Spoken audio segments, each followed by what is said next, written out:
11,000 কোটি টকাৰ এটা অনলাইন ট্ৰেডিং স্কেম সংঘটিত হৈছে অসমত।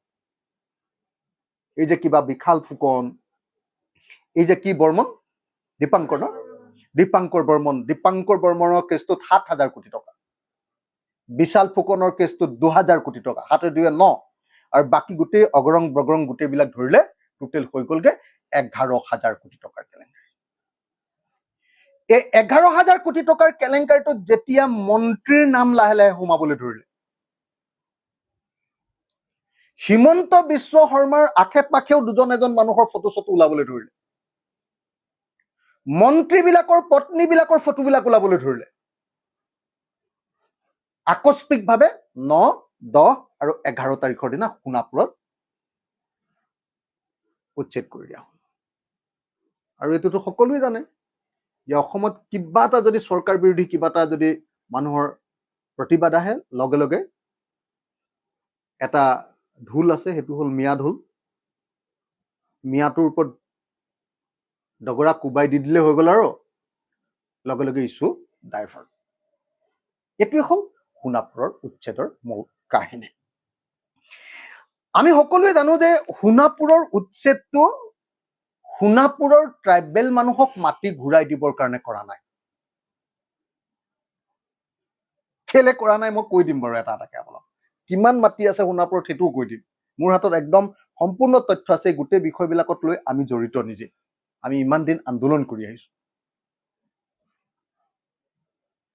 আপোনালোকে যদি সঁচাকৈ হিমন্ত বিশ্ব শৰ্মাই সোণাপুৰৰ ট্ৰাইবেল মানুহক ইমান ভাল পায়,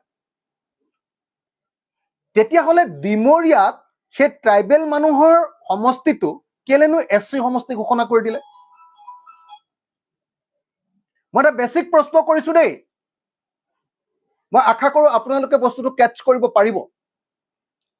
যদি হিমন্ত বিশ্ব শৰ্মাই আমাৰ সোণাপুৰৰ, আমাৰ ডিমৰীয়াৰ, আমাৰ ক্ষেত্ৰীৰ ট্ৰাইবেল মানুহবিলাকক, তাৰ বড়ো, তাৰ তিৱা আৰু তাৰ কাৰ্বি মানুহবিলাকক যদি সঁচাকেই ভাল পায়,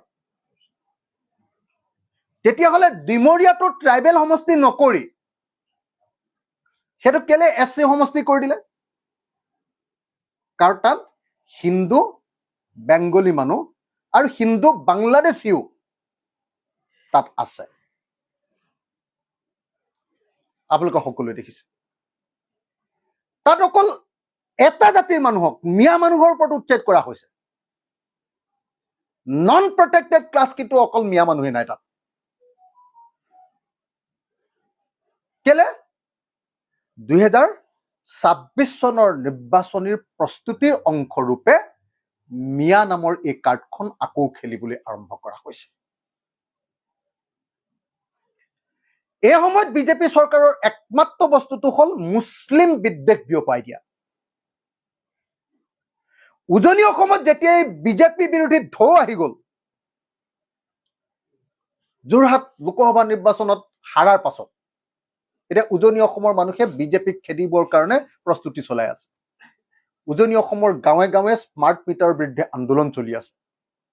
উজনি অসমৰ মানুহে বিজেপিক এতিয়া ঘৃণা কৰে। লগে লগে ইছ্যু ডাইভাৰ্ট কৰিবৰ কাৰণে মিয়া ইছ্যুটোক উত্থাপন কৰি দিয়া হ'ল।